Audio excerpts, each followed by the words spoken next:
Assalamualaikum warahmatullahi wabarakatuh. Om Swastiastu, Salam Namo Buddhaya. Salam sejahtera untuk kita semua.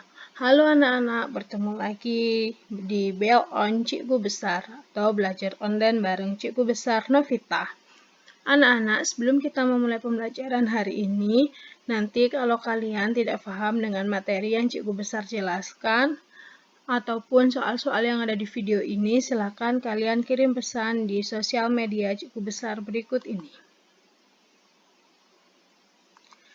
Nah, anak-anakku, hari ini kalian akan belajar bersama Cikgu Besar tentang tema 1, selamatkan makhluk hidup.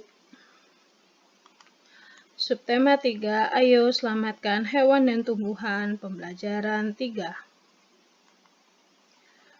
Anak-anakku, sudah siapkah kalian belajar hari ini? Ayo, sebelum pembelajaran dimulai, siapkan buku dan alat tulis kalian.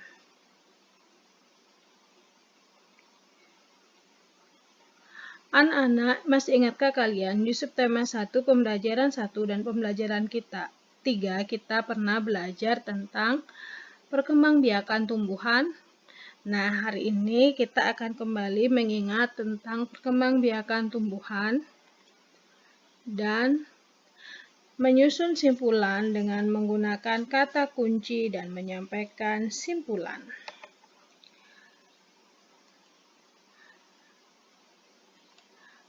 Anak-anak, masuk materi yang pertama ya, yaitu tentang perkembangbiakan tumbuhan. Masih ingatkah kalian tentang perkembangbiakan generatif?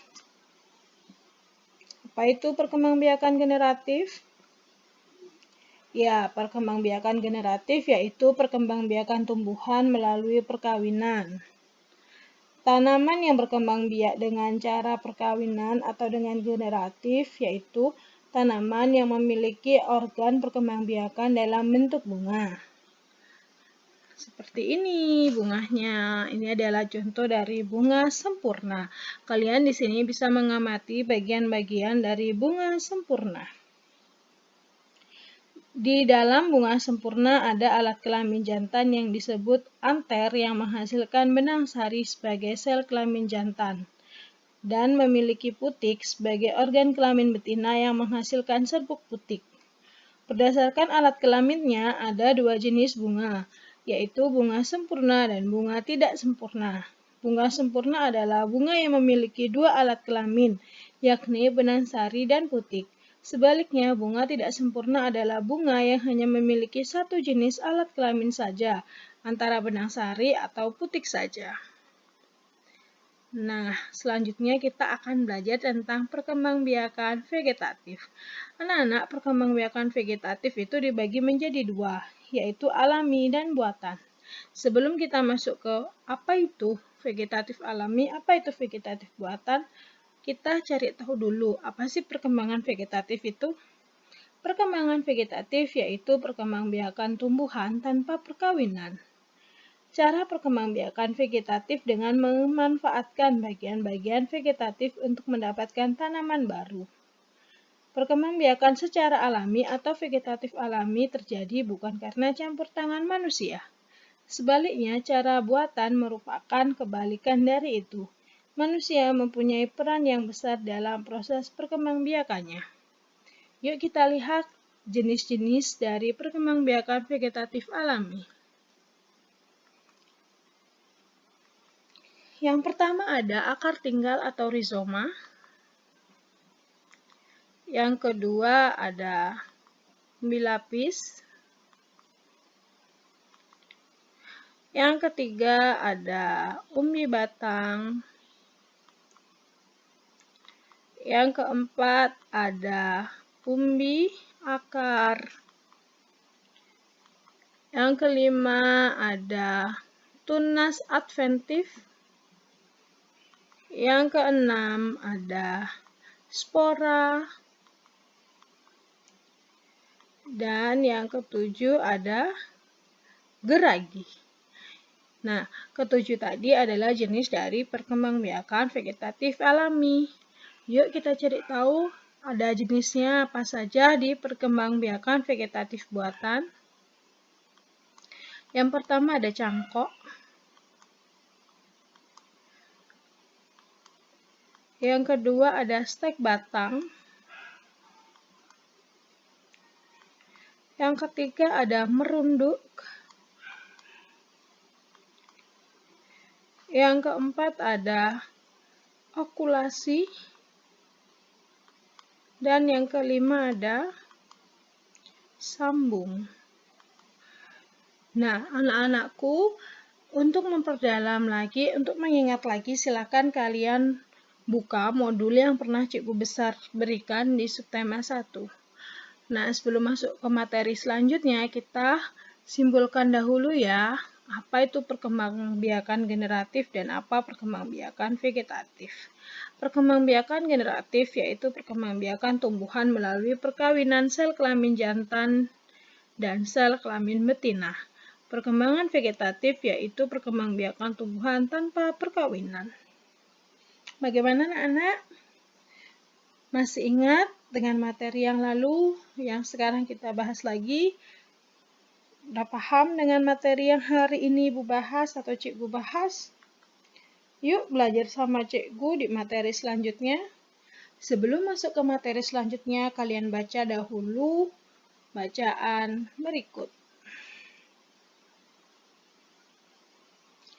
Masih ada ya lanjutan dari teks bacaannya. Sudah? Nah, kalau sudah, hari ini kita akan belajar menyusun simpulan dengan menggunakan kata kunci dan menyampaikan simpulan. Apa itu kata kunci? Kata kunci merupakan salah satu unsur penting dalam pemahaman sebuah bacaan. Dengan menemukan kata kunci, kita dapat memperoleh wawasan tentang inti atau topik yang dibahas dalam sebuah bacaan atau informasi. Meski begitu, kata kunci pada umumnya tidak disajikan secara eksplisit. Apa itu eksplisit? Secara terbuka atau secara tertulis dalam sebuah bacaan. Untuk dapat menentukan kata kunci dari sebuah bacaan, kita harus terlebih dahulu mengetahui inti yang sedang dibahas dalam bacaan tersebut, baik dengan menemukan terlebih dahulu ide pokok maupun kerangka karangan yang digunakan. Baru setelah itu kata kunci dapat dirumuskan dengan mencari inti dari seluruh ide pokok tersebut. Nih, Cikgu berikan contohnya. Nah, di sini Cikgu mengambil paragraf 1 dari Lestarikan Hewan dan Tumbuhan. Nah, kata kunci dari paragraf pertama yaitu banyak hewan dan tumbuhan di Indonesia mulai langka.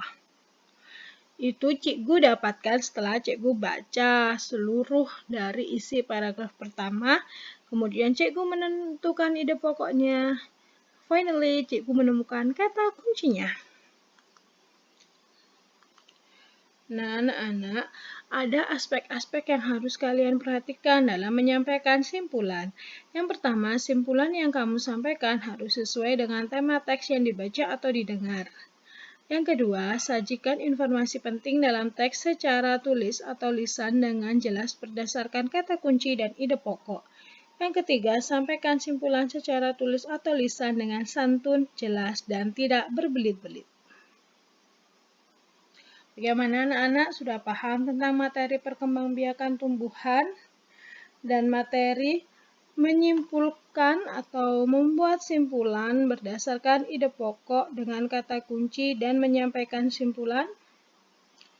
Kalau sudah, silakan kalian kerjakan uji kompetensi berikut ini. Ini nomor 1 sampai 5 ya anak-anak. Ini lanjutannya nomor 6 sampai 10. Nah, anak-anak kalau sudah belajar apa saja kita hari ini? Ya, hari ini kita sudah belajar tentang perkembangbiakan tumbuhan dan menyusun simpulan dengan menggunakan kata kunci dan menyampaikan simpulan. Ayo, anak-anaknya Cikgu Besar, ada yang belum paham? Kalau belum paham, silakan hubungi Cikgu Besar di alamat-alamat sosial media Cikgu Besar tadi ya. Nah, anak-anakku, sebelum Cikgu Besar menutup pembelajaran hari ini, Cikgu Besar ingin berpesan kepada kalian. Meskipun kalian belajar dari rumah, Cikgu Besar harapkan kalian tetap menjaga kesehatan. Tak lupa tetap menjaga semangat untuk belajar dari rumah. Kalau sudah, Cikgu ucapkan terima kasih atas perhatiannya, terima kasih atas atensinya. Wassalamualaikum warahmatullahi wabarakatuh. Om Santi Santi Santi Om.